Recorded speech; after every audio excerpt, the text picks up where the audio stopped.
मला आपण 293 प्रस्तावावरती बोलण्याची संधी दिली।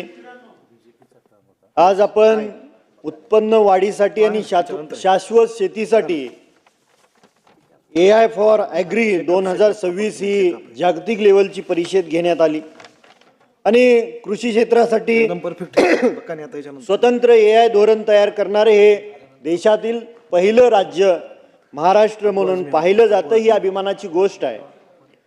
पण ते पण नाहीत ना, सरकार सांगतंय की आम्ही शेतामध्ये रोबोट आणि ड्रोन आणू।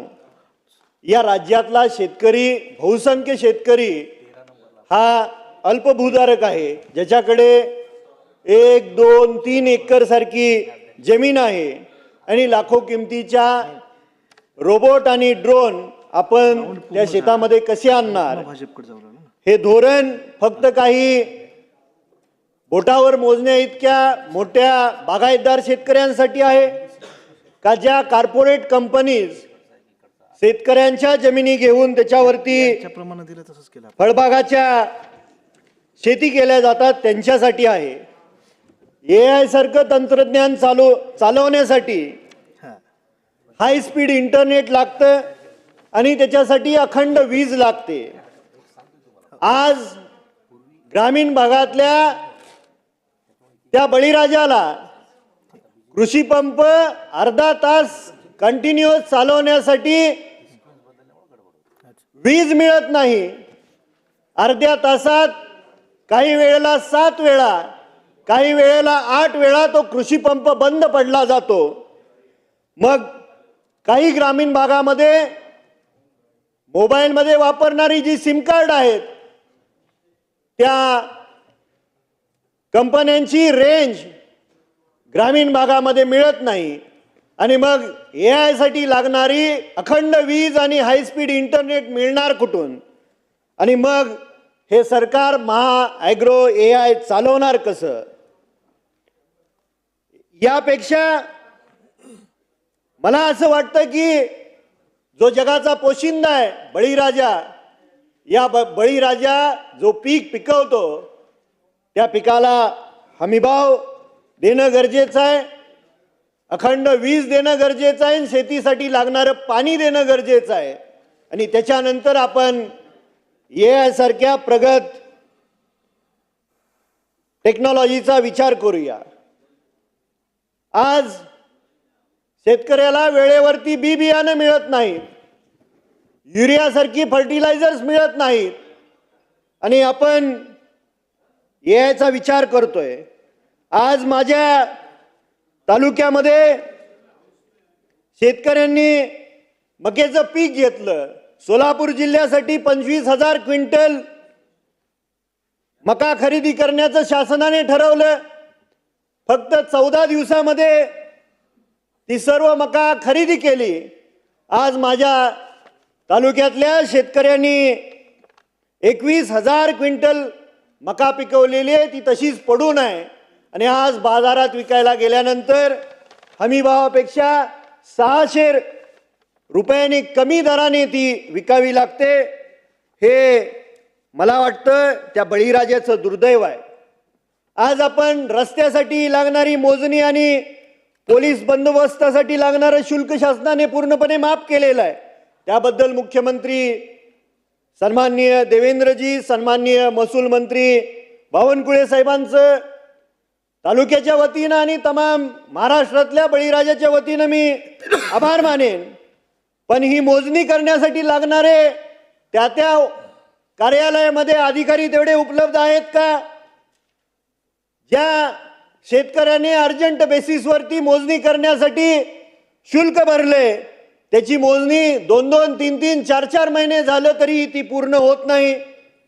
पोलीस बंदोबस्तासाठी आपण शुल्क माफ केलं, पण पोलीस बंदोबस्तासाठी लागणारे पोलीस अधिकारी, पोलीस कर्मचारी त्या तालुक्याच्या ठिकाणी उपलब्ध आहेत का? बऱ्याचशा वेळा महिला पोलीस कर्मचाऱ्याची उपलब्ध त्या ठिकाणी होत नाहीत आणि त्या कारणाने वर्षोनवर्ष ते रस्ते खुले होत नाहीत।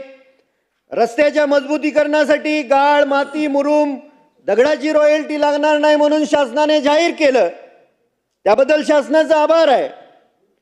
पण आजही माझ्यासारख्या तालुक्यात आणि माझ्या जिल्ह्यामध्ये रॉयल्टी भरल्याशिवाय मुरूम उचलता येत नाही. माझ्या तालुक्याची ही परिस्थिती आहे तर महाराष्ट्रामध्ये काय होत असेल? आणि मग प्रश्न येतो असा की महसूल मंत्र्यांनी आदेश दिले गेले, ते आदेश फक्त जाहीर करण्यासाठी होते का त्या आदेशाचं पालन अंमलबजावणी अधिकारी करत नाहीत का? याचा अर्थ सर्वसामान्य जनतेने काय घ्यायचा? आज अतिवृष्टीचा फटका बसल्यानंतर पीक विमा योजनेतून संरक्षण देण्याचा निर्णय घेतलेला आहे. खूप चांगला निर्णय आहे. पण या वर्षी झालेल्या अतिवृष्टीतून जे काही बाधित शेतकरी आहेत, अजून त्या बाधित शेतकऱ्यांना त्या अतिवृष्टीच्या नुकसानीचं अनुदान या शासनाच्या माध्यमातून मिळालेलं नाही. अजून ते शेतकरी तहसीलच्या महसूल अधिकाऱ्यांच्या ऑफिसचे चक्रा मारतायत. मागील वर्षापासून या राज्यामध्ये बिबटे आक्रमक होऊन बरेचशा मनुष्य प्राण्यांची त्यांनी हल्ला केला, त्यामध्ये काहींचा मृत्यू झाला. माझ्या तालुक्यातलं एक गाव आहे किडबिसरी, ते सांगली जिल्ह्याच्या बॉर्डरला आहे. मागच्या 8 ते 10 दिवसापासून त्या गावामध्ये 3 ते 4 वेळा बिबट्याचं दर्शन झालेलं आहे. आज पहाटेच त्या ठिकाणी एका शेळीला त्या बिबट्याने उचलून नेलंय. मागच्या 8-10 दिवसापासून फॉरेस्ट अधिकाऱ्यांना फोन करून सूचना दिल्या जात आहेत, फॉरेस्ट अधिकारी पंचनामे करतायत. पण त्याची कायमस्वरूपी उपाययोजना काय होणार? का जोपर्यंत एखाद्याचा जीव जात नाही तोपर्यंत तिथले अधिकारी जागे होत नाहीत का? तिथलं सरकारला या माध्यमातून माझा प्रश्न आहे. आज शासनाने सांगितलं की शेतकऱ्यांचा 7/12 कोरा करू आणि कोरा करण्याची तारीख ठरली जून 2026. अध्यक्ष महाराज, शेतकऱ्यांनी कर्ज घेतलेले आहेत. स्वतःच्या त्या जमिनीमध्ये पिकं पिकवण्यासाठी शेतकरी कर्ज घेतो. आज मार्च महिना काही दिवसांनी चालू होतोय आणि मार्च महिन्यामध्ये सगळ्या बँकेचे मॅनेजर त्या शेतकऱ्यांना त्रास द्यायला चालू करतील आणि घेतलेली कर्ज भरून घेण्यासाठी त्यांच्या मागे तगादा लावतील. अनेक वेळा या शासनाच्या धोरणातून जाहीर केलं की बँकेंना आदेश दिले गेले की शेतकऱ्यांना तगादा लावू नये आणि कर्ज भरण्यासाठी सक्ती करू नये. तरी सुद्धा बँकेचे अधिकारी या आदेशाचं पालन करत नाहीत.